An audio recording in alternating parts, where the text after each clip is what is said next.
What's up, everybody? Welcome in to the closing line, the College Hoops edition. It's Saturday, December 30, 2017. I'm your host, the big man on campus here, getting you ready for a Saturday, a big Saturday in college hoops. One of our first big Saturdays of the year, conference play getting going. Still got some non-conference out there as well. I welcome in my guest, Ian Cameron. You can find him on Twitter at Babano.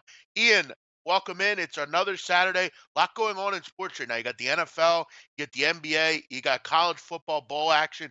Get the big games coming up over the weekend, and you got the New Year's holiday over on Monday. How you doing today? Oh, I'm doing great, big man. It's a great weekend of sports. One of the better weekends because you got the NFL. You're going to get your playoff picture figured out after this weekend with Week 17. You got bowl action, really the best bowl games coming up the next 3 days. You've got college basketball, a huge slate coming up today. Of course, you still got regular season NHL, NBA action going on. So if you can't find something to bet as a sports bettor, find something else to do with your life, with your time, with your career, because you got to find something on a weekend like this. No, lot to go over, lot to wet your whistle if you are a sports bettor. As always, we welcome everyone into the show. Please hit the like button if you're on Twitter.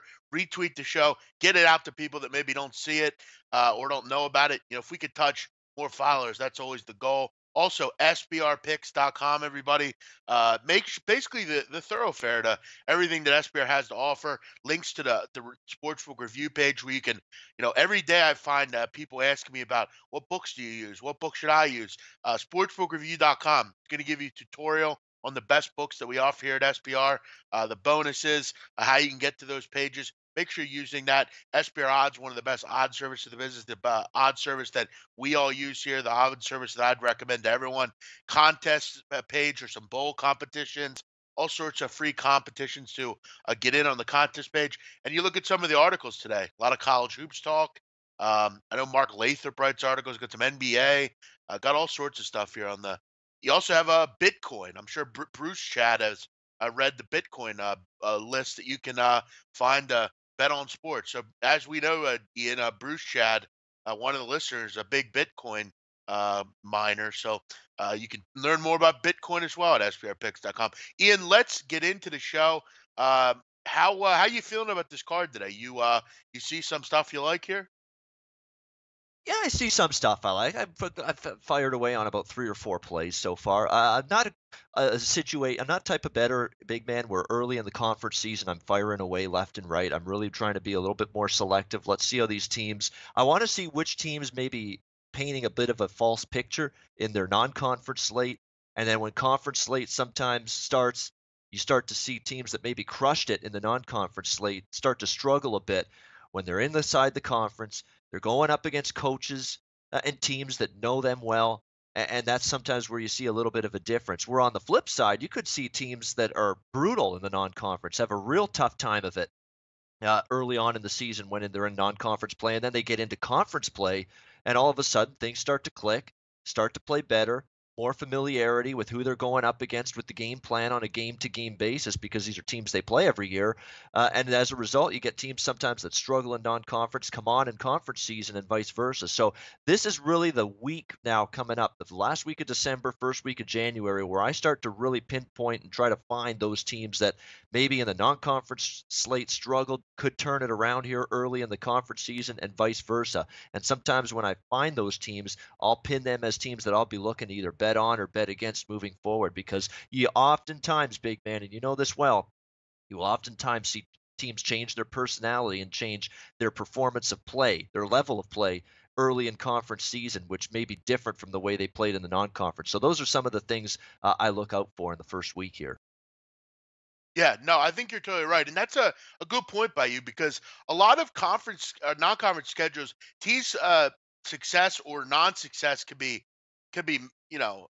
magnified or not totally there. You look at a team like Eastern Washington. They played a ton of very tough teams in the out of conference schedule. All these teams, I mean, some of them are really, and then you look at a team like Georgetown, who their non-conference schedule was pathetic. You can't just look at records in college hoops and say, "Oh, well, Georgetown's 9-2." You got to really look into the out of conference schedule. Welcome all the people in here. A lot of people on the show already. Hit the like button, please. That's very important. Nice comment here, Ian Cameron. Hope you're doing well, big man. Thanks for the lesson in college hoops. My wife thinks I'm taking an online class, with all the notes I take. That's very nice of you, sir. I hope your wife sees some checks that you're making off the picks. You know, that way she can see why you're exactly doing all this. But let's get into the show here. Very interested. I see a lot of people talking about Villanova, who we'll get into here in a little. But do want to discuss some of these early games, these nooner games. You got a couple. You got about 4 or 5 here. The only game of real interest that I have, it won't be from a betting perspective, but I'm interested to watch Wichita State on the road in their first AAC game up at UConn. Look, UConn's not very good. When you get them into the jump shooting situations, they're just not very good, frankly. Wichita, I think, is a Final Four caliber team. I have them to win the whole thing. And I think at full health, they're very good. You get Marcus McDuffie back. Shaq Marston playing the last game. He should be back today. They're going to be, at this point, um, at their full, cohort of people here. So yeah, that's important. Connecticut loses all three. Gilbert, that's a big loss for the season. He's out with a shoulder injury. So I mean, one team gets much stronger, and one team has some struggles. And you look at Wichita. Now, keep in mind, Ian, this is a team that you can't really look at ATS trends because. You look at some of these ATS trends, they've had a lot of success on the road over the last couple of years. But keep in mind, that was in the Missouri Valley Conference. It's a totally different animal heading on the road. I'm going to watch this game from a fan perspective. I want to see what I can gather here. I like Wichita a lot, but this is an interesting early start on the road up at UConn. Weather, might have been a bit of an issue getting in. Not too interested though. I'm not a huge fan of betting noon games. Do you have any opinion on this UConn Wichita game? Wichita laying 10.5, 11. I'd be reluctant to step in front of Wichita State. I mean, I think Greg Marshall's one of those coaches where I could totally see him pregame speech style. We're the new boys of the AAC. We're going to go out there. We're going to kick some ass, and we're going to show people who's boss now in this American Athletic Conference. Wouldn't surprise me to see Wichita State take the court with that kind of mindset. And if they do take the court with that mindset, have that A game, have that focus, are ready to go from the opening tip, this could be trouble for UConn. I mean, you look at UConn and their schedule and their step up in class games, big man. What have they accomplished really? Are they other than getting their doors blown off in practically every step up game against a competent foe? I mean, you look at the Arkansas game, they got blown out 102-67. Syracuse lose by 9. Really weren't competitive in that game.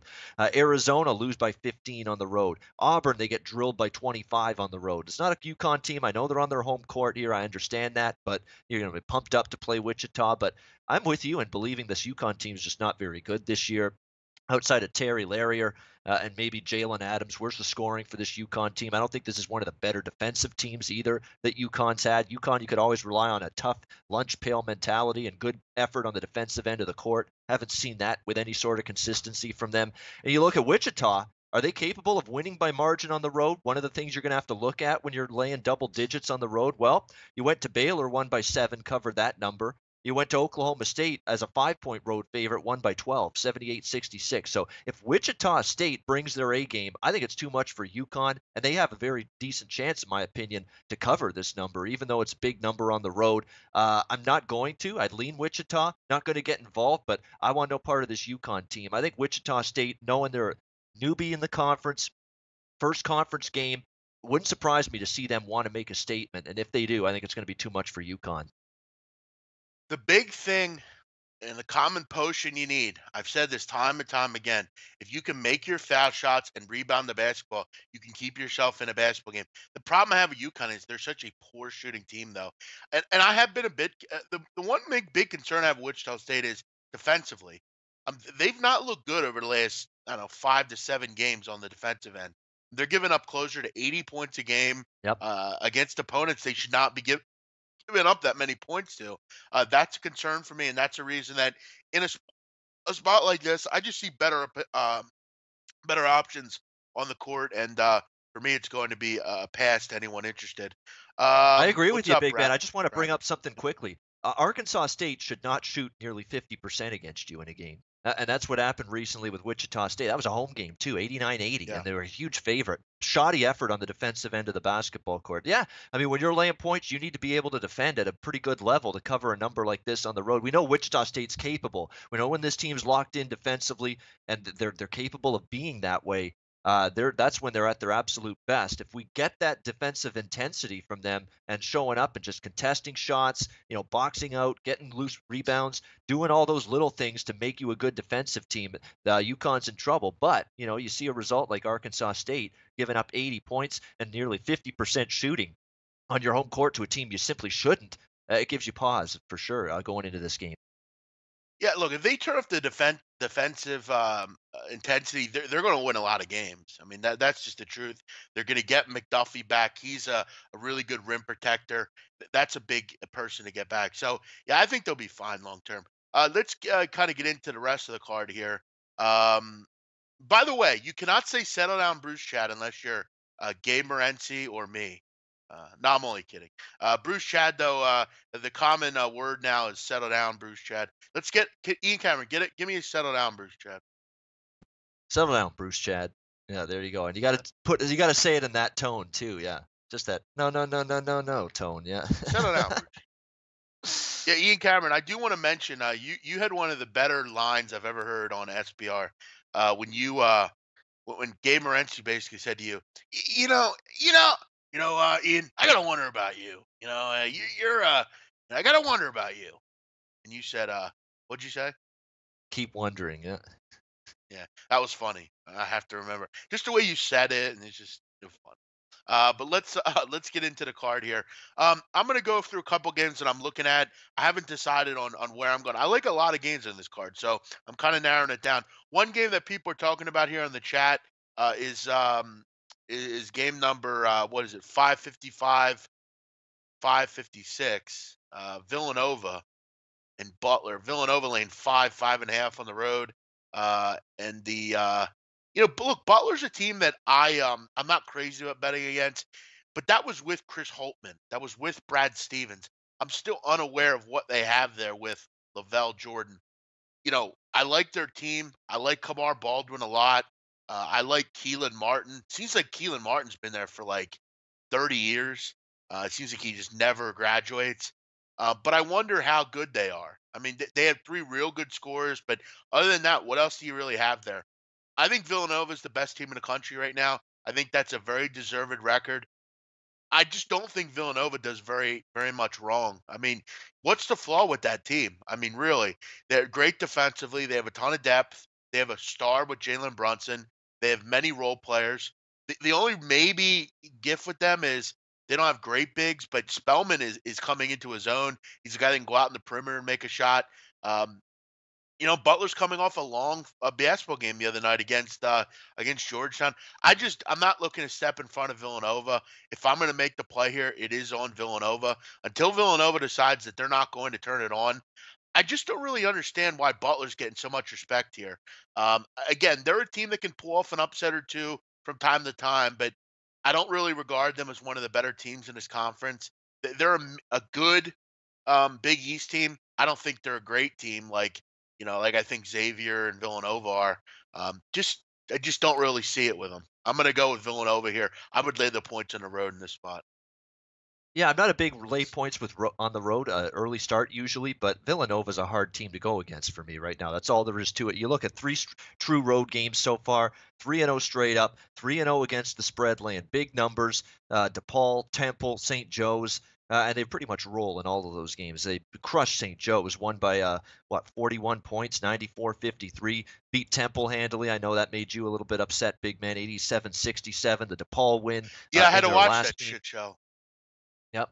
And then you had to watch something even worse the other night with that Tulane. Holy goodness, what happened there? But Yeah, that's another story. But it's been a tough run for Temple right now. it has. And they're playing tonight. They're in bounce back mode. Temple taking on Houston, and a very good Houston, especially on that home court of theirs that the You're Cougars actually play gonna on. get into So, that game next. I actually have yep. some points I want to make on that. Yeah, exactly. I got to lean in that game too myself. 103-85 Villanova last game against Butler. So again, 3-0 straight up, 3-0 against the spread. True road games for this Nova team, and they've dismantled the point spread pretty much in every game. I have no interest, none, zero. In step in front of Villanova right now. You mentioned it, complete basketball team, offensively, defensively. Phil Booth, Mikal Bridges, Jalen Brunson's been all world for Villanova this season. Butler, Butler's a good offensive team, no question about that. They can shoot the ball, they're scoring, they're playing with a little quicker this year, 78 points per game, 47% shooting. Really good offensive numbers for this Butler team, but we've seen it with Villanova time and time again. When they're locked in defensively, they can shut down good offensive teams. They've done that time and time and time again this season through this tremendous undefeated start they've had. No interest stepping in front of Villanova. It's just a question of value.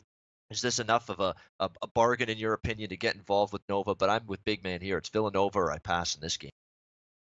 Yeah, it's just not something I really want to do right now and get in front of Villanova. Villanova needs to learn, and they have learned. They're a really good road group. I mean, they've had to be just because you Yeah. look at right now their season. They're not playing at their home court. They're playing at their home games at the Sixers arena. Their home court's getting worked on. They've been road warriors. I mean, we've seen what they've done in the tournament.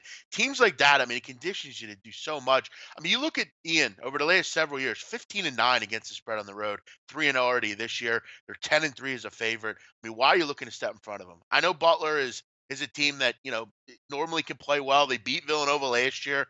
They went on the road, Twice, actually actually. beat them Twice. twice Yeah. last year. So Yep. Yep. yes, this is a huge. I mean, listen, you could make the case, Ian Cameron, and I might make it right now. I love Mark Few. I think he's a great coach. I think he is overall, from all he's done in Compass, he's the best coach in the country. But right now, Jay Wright is the best coach in the country. It pains me to say that because I hate Villanova. I hate Villanova like you hate like a team that you hate. I hate Villanova, but I respect the hell out of Jay Wright, and I would do literally anything to get him to leave Villanova and go coach my Sixers. I would do anything for it. He's a great coach. I mean, he gets so much out of the kids. We have to also remember Jay Wright does a lot of the time. They're still not thought of Villanova as a huge recruiting base. They're not a place kids want to go. It's not sexy to go to Philadelphia. Why not go to Miami or UCLA or a nice Arizona? He's still doing a little, really. I mean, he's doing the old school recruiting. Real quick, Ian Cameron, I want to tell you a quick story. Jalen Brunson in his recruiting, Jalen Brunson was a lock to go to Temple University. I was sick about it when he didn't. Jalen Brunson's father, Rick, played at Temple. It was a package deal. They were going to sign Jalen. Rick was going to be an assistant coach with Dunphy's crew. Rick Brunson got involved in a sexual assault allegation, and Temple decided they didn't want any business with it. What did Jay Wright do? Came in, swooped it up, took Jalen Brunson off Temple's hands, and now he's the best player in the country, probably killing it for Villanova, probably going to win another national title. So that's how for Temple, they're just always one step behind.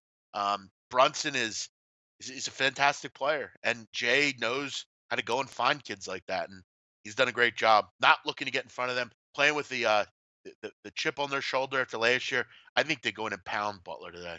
Yeah, it's got to be Um, tough in the recruiting wars when you're having to go up against Jay Wright and Villanova in that Philadelphia area. And you mentioned how you're interested and would really love to see Jay Wright on a Philadelphia 76ers sideline as head coach. You mean the Greg Popovich understudy, Brett Brown's not doing anything for you, big man? I can't believe I'm hearing that. I can't I can't stand Brett Brown, which many people know. More I've like a made my Greg case for Popovich that. flunky. More of a Greg Popovich flunky than an understudy at this point, isn't he? Right, right. That's like saying just because I'm a fringe mob guy and I hang out with mob guys that I'm a stone cold killer and I should be made right away. Listen, a lot of these guys just play tough. They're not even any good.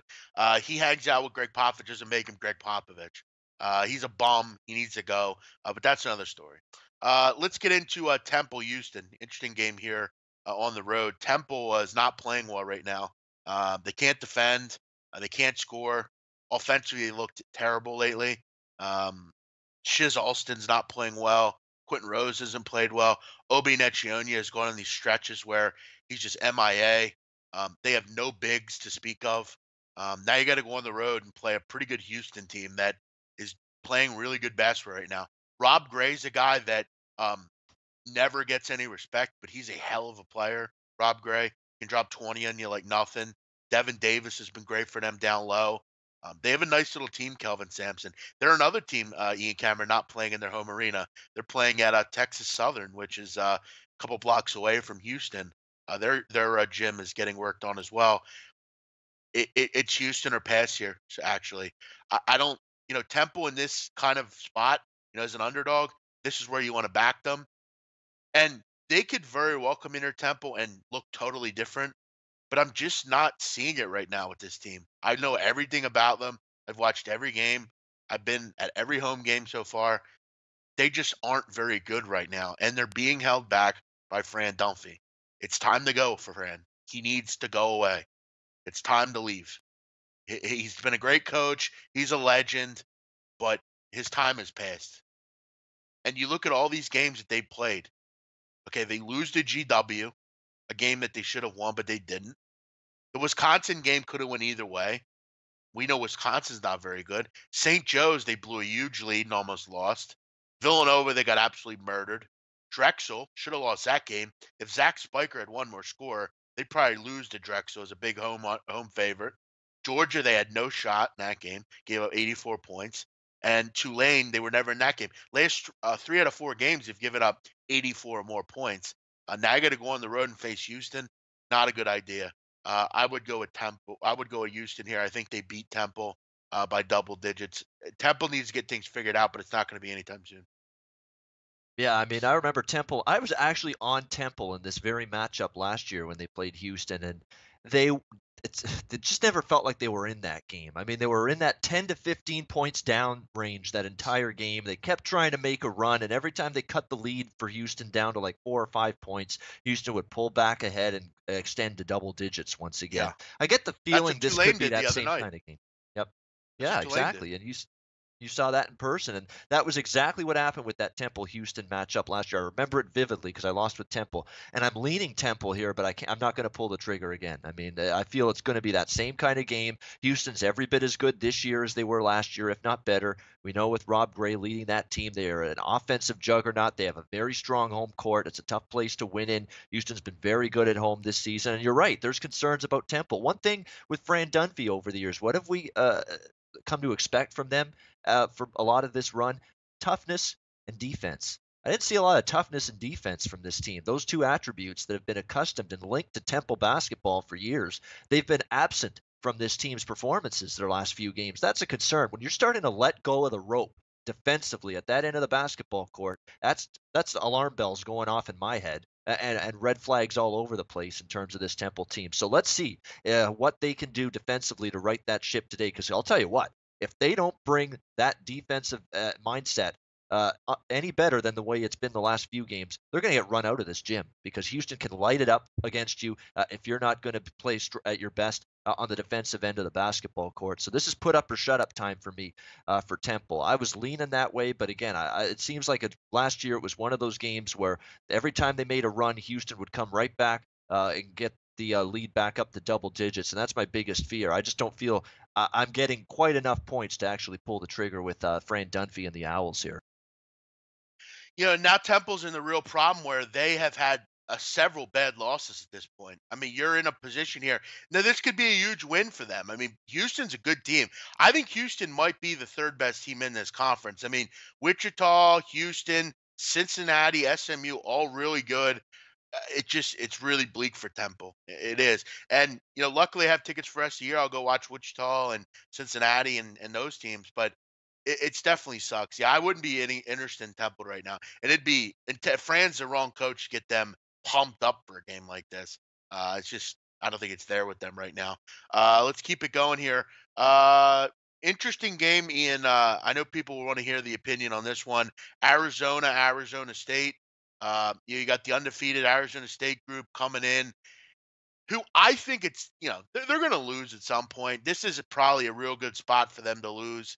No one would bat an eye to it. It's Arizona. It's a rivalry game. It's a team in Arizona who's playing really good basketball right now. But you're going to give me 6 points with an undefeated team that's 10-1 against the number.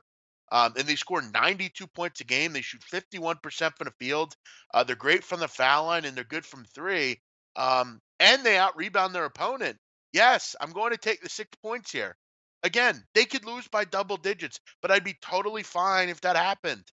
They're going to lose at some point, but you're going to give me 6 points with Arizona State? Come on.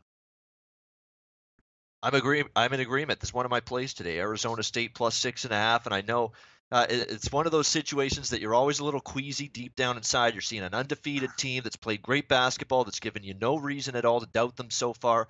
Undefeated, catching this many points, it makes you think, what am I not seeing here? But at the same point in time, I'm still going with it because if you're an Arizona State Sun Devil and Bobby Hurley believer, and I am, I'm firmly in that camp where I believe in this basketball team, you just take the 6.5 here and run with it.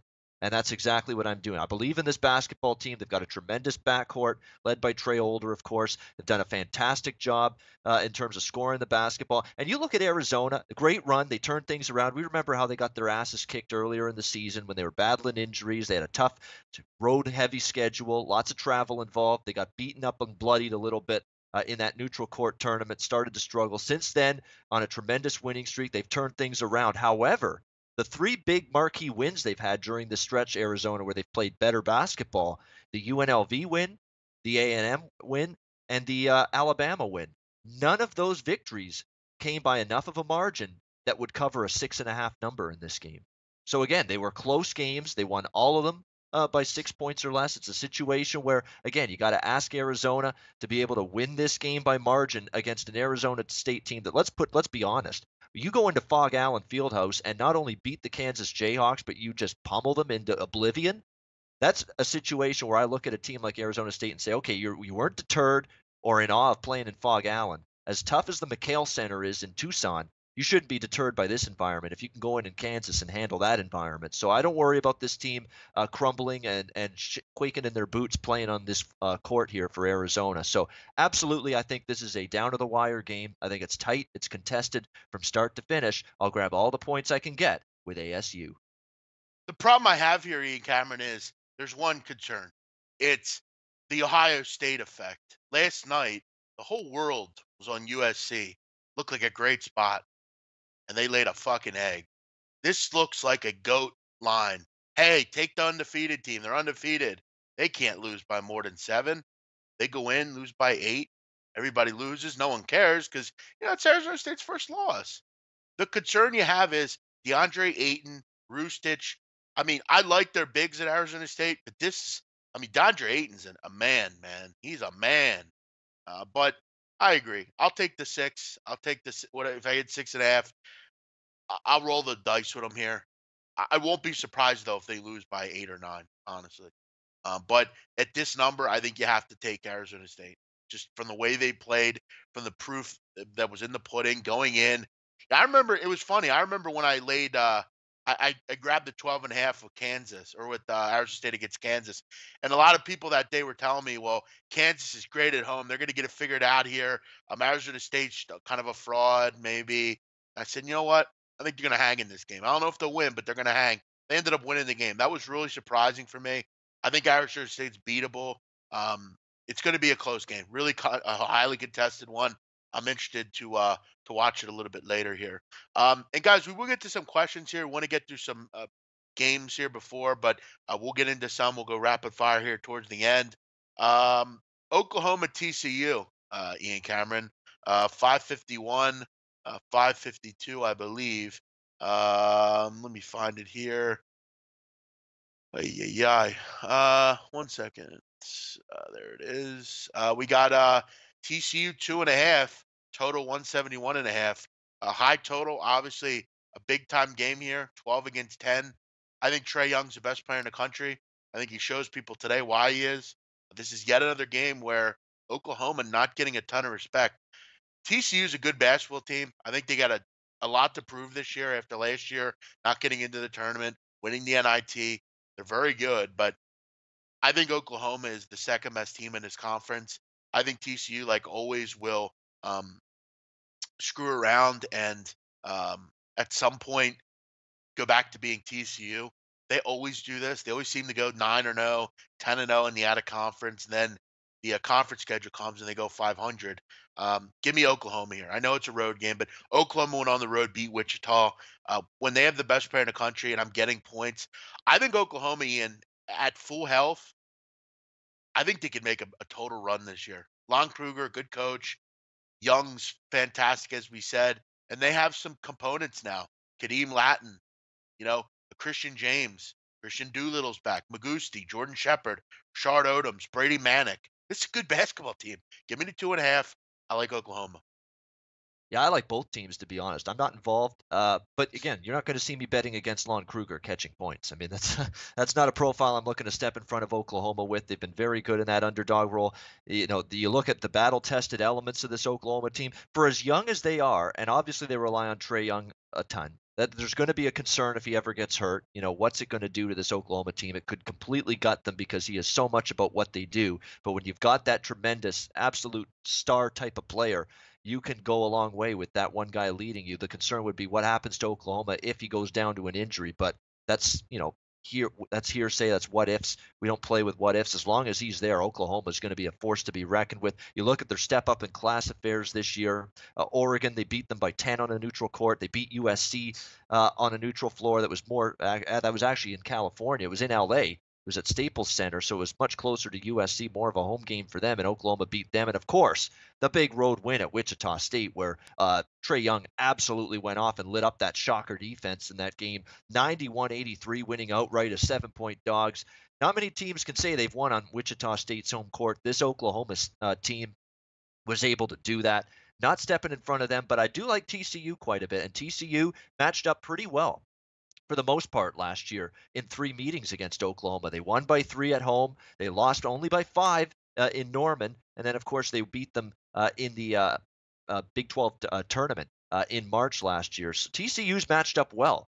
With Oklahoma. The good news for them, Kenrick Williams is going to play. He's been banged up a little bit. He's going to play for the TCU side in this game. They need him in there. That's almost 15 points per game with him out of the lineup. He's going to play in this game. They need him, and they need him to play well to offset what Young's going to do on the other side for Oklahoma. So it's a fascinating game. I like both of these teams. I'm not going to be involved, but in terms of viewing, how high up is this game in the pecking order of what I want to see today, big man, in college hoops? This is right up there. I'm looking forward to watching this one. Yeah, I'm just at this point a little concerned about TCU. I mean, I'm not concerned in that they're not good. I know they're good, but how deep are they? I mean, that's a big question. I mean, they have a lot of good role players. I like them a lot. I just think for me, I think Oklahoma's slightly better. I'll take the points when I can get them in this spot. Should be a great game. I'll take the best player in the court. George Cal mentioning. I don't know if this is a joke or he's being serious. Does Trey Young have a competent jump shot? Uh, well, I'd say he's so. arguably best shooter in the country at a high program. I would think. I don't know if that's you're just messing around, George, or you're being serious. I mean, he made 8 threes in his last game, so I don't know. You tell me.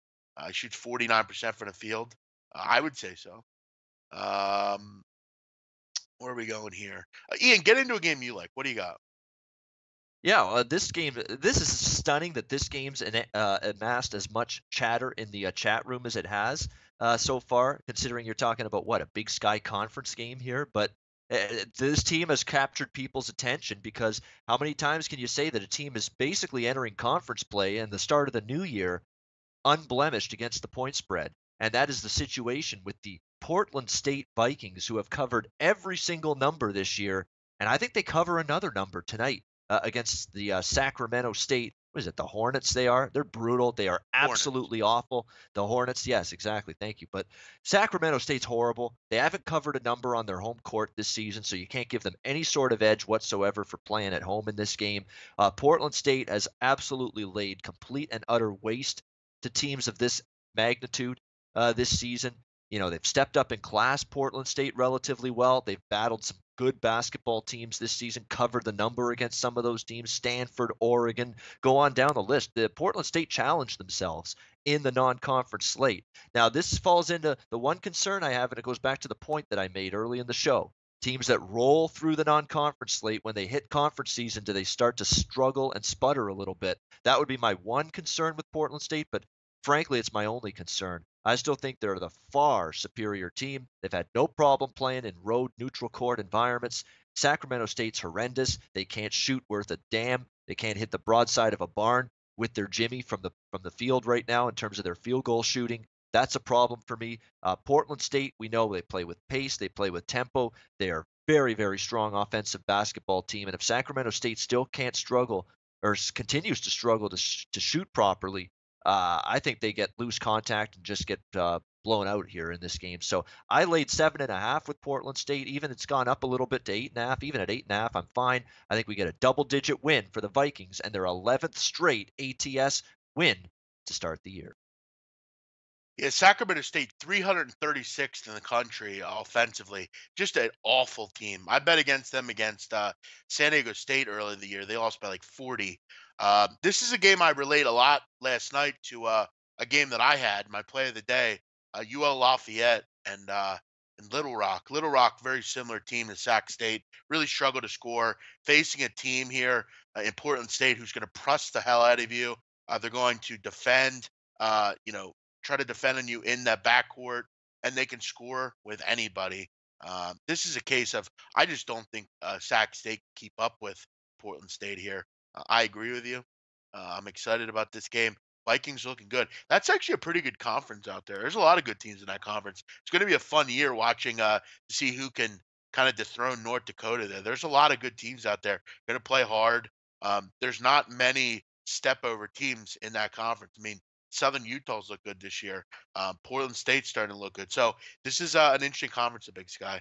Um, Just one quick I'll point go. on you Yeah. mentioned the USC game last night. However, a lot of people liked USC. I was actually on the other side last night. I was on Washington plus the points last night. I'm telling you, Washington Huskies as a road team, particularly as a road underdog in Pac-12 play, they're going to cash some tickets this year. They really are. I mean, that zone, they're buying into it with Hopkins, the Jim Boeheim disciple there as their head coach. They're scoring the ball well.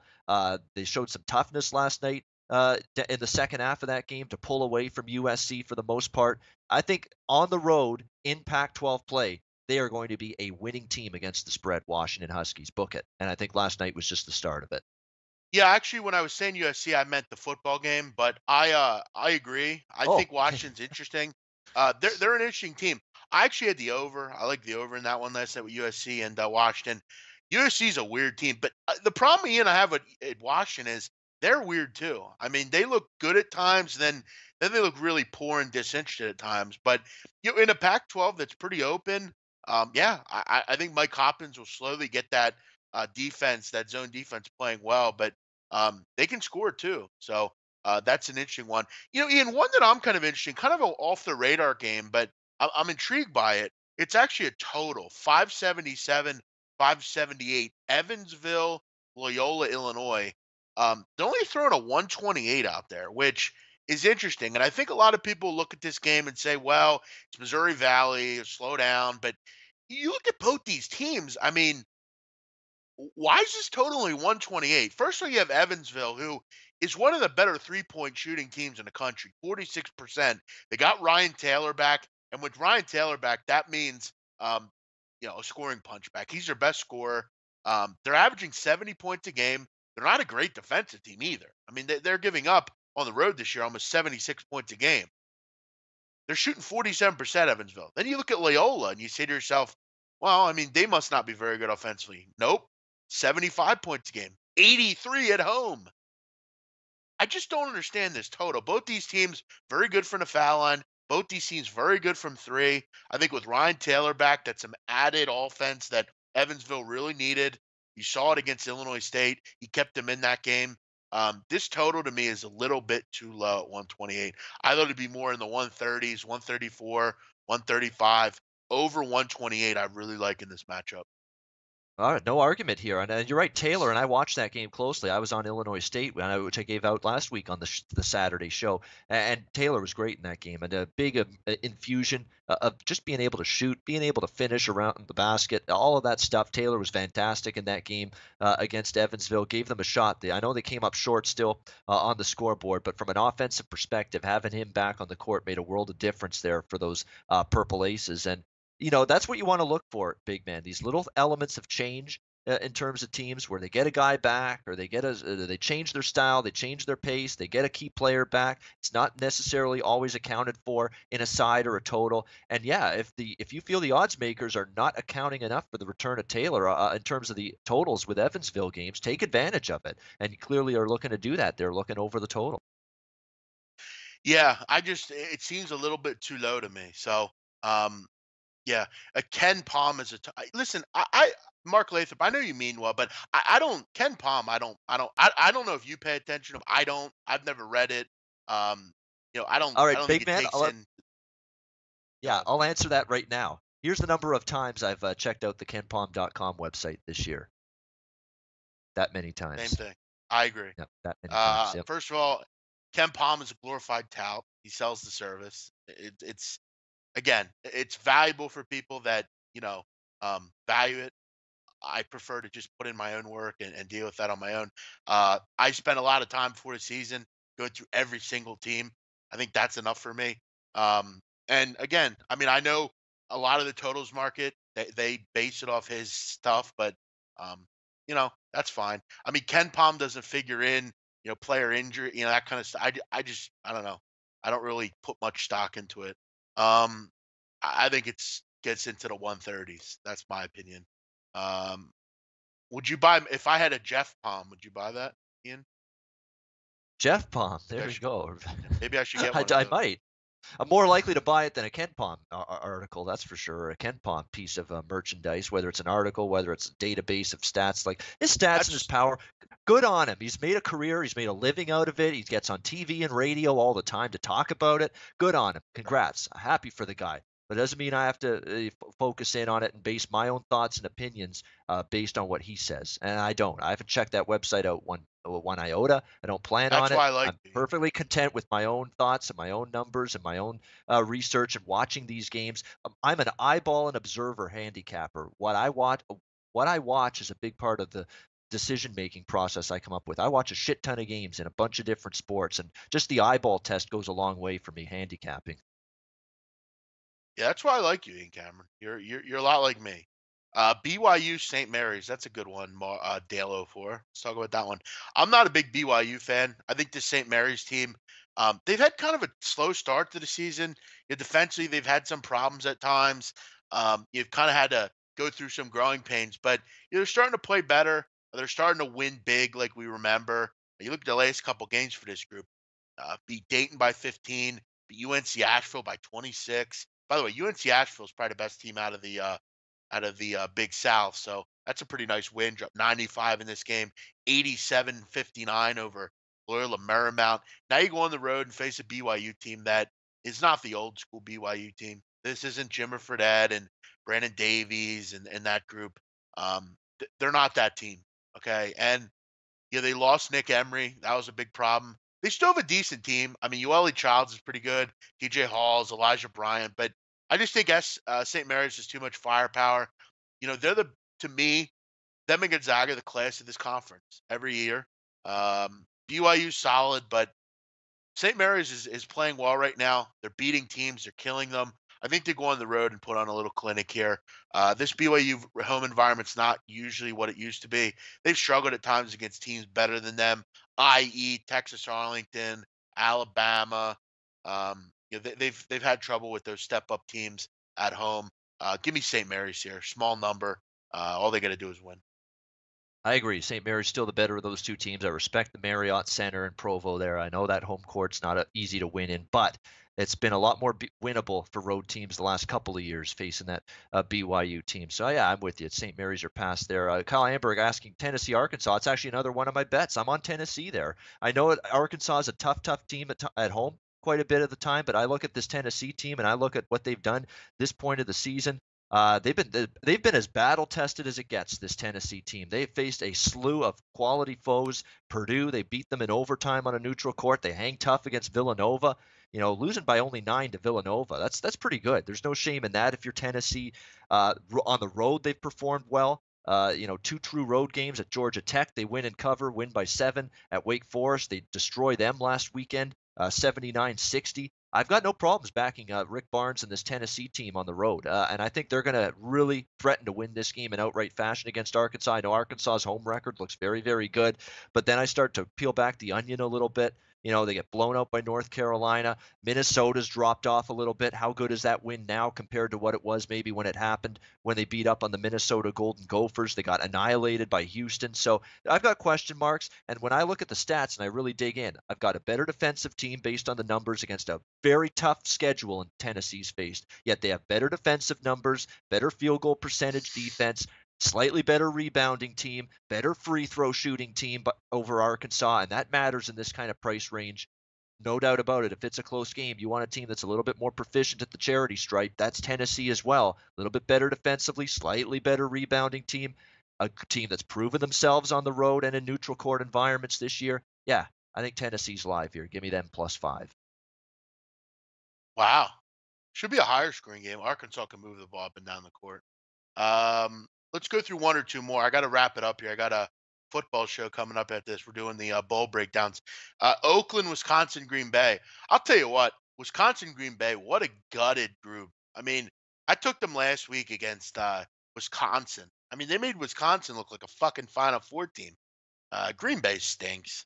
Um, Oakland is playing well right now. I think Oakland in the conference, they should have no trouble in this conference. They had a tough out of conference schedule, had some tough games, but overall, very good offensive team. Kendrick Nunn is the difference for them. I think Kendrick Nunn puts them into the tournament. Khalil Felder, he kind of reminds me of him. They're going to get it figured out on the defensive end a little bit, but Green Bay is a team that struggles at times to score.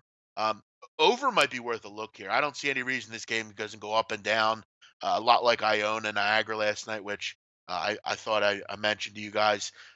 Over looks pretty good here. I think it looks better than actually Oakland, to be frank. If Green Bay can put up 70, I think this game will go over. Oakland puts up 90. That's just what they do. They're not going to have any trouble scoring on this gutless Green Bay team. I'd look over here. Yeah, no argument here.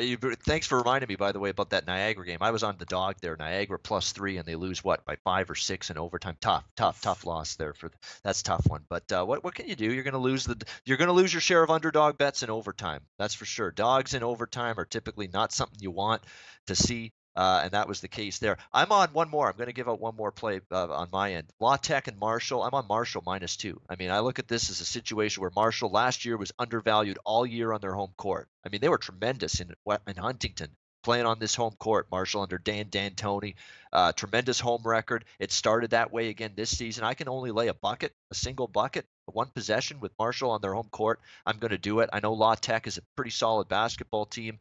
Tough loss for them last time out against Western Kentucky. Decent team, no question. Won't be easy for Marshall, but they're on a strong home court where they've dominated. Give me Marshall here in this game. Louisiana Tech is playing with revenge. Marshall knocked them out of the Conference USA tournament last year. That's a small concern on my part. It's La Tech playing with revenge, but I still think Marshall the better team, and I can get the -2 at home. I'm going to take it there. Like it. Ian Cameron likes Marshall. You like Marshall, right? Yeah, I absolutely. missed. Marshall on this I home cut court. Look at how good they've been yeah, at home. They've been fantastic. you cut out a little bit when you mentioned it. For me, I'll go right now.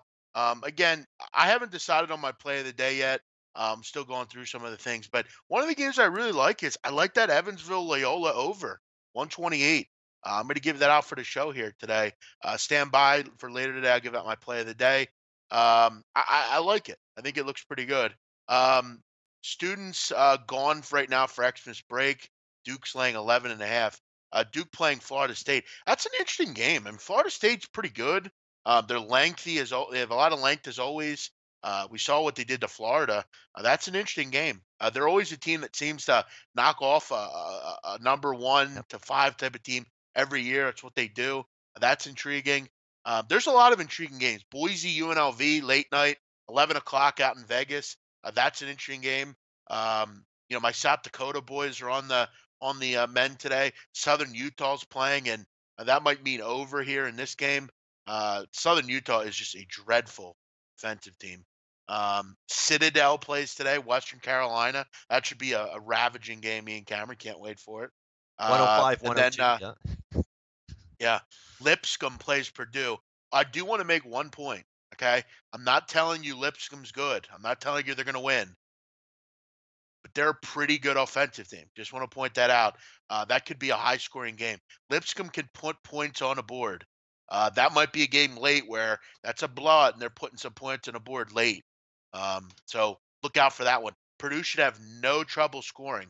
Wouldn't surprise me to see Purdue score 100 points in this game. Lipscomb is a bad defensive team. But one thing Lipscomb can do is they have several 3-point shooters, pretty good foul shooting team. They could score some points in that game late. That could be like a 101-71 type of game or something. So look out for that one. Lipscomb is a decent offense team, and they play no defense. Purdue should have no problem putting points on the board there.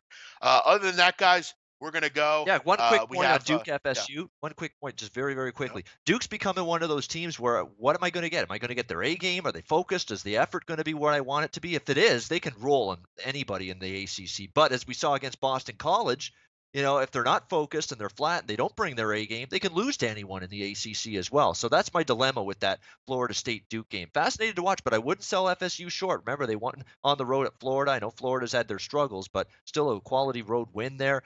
Interesting game to watch. But yeah, Duke's becoming a tough team for me to handicap game to game. You just don't know what shows up night to night. yeah. It seems like you haven't played in forever, hasn't it? Uh, Yeah, so it it's has been quite interesting, a bit of a layoff too. but yeah, that'll be it for today, guys. We appreciate you checking in. The closing line, try to go over all the big games and a couple random ones as well. We will be back here in about 10 minutes for the bowl show. We'll go over Saturday bowls, couple New Year's bowls should be fun as well. Ian Cameron, you've done 2 straight shows. I'm going to do 2 straight shows. Everyone have a great day. Go play in the snow if you're on the East Coast. I know we have a little snow out there today. Stay warm and enjoy the sports today. We'll be back next week with the right side of campus. Ian back with all his shows as well. Everyone have a great night. Follow me on Twitter at Jeff Native. Follow Ian at Babano, Bobano. Everyone have a great night. This has been the closing line. Bye bye. Good luck, everyone.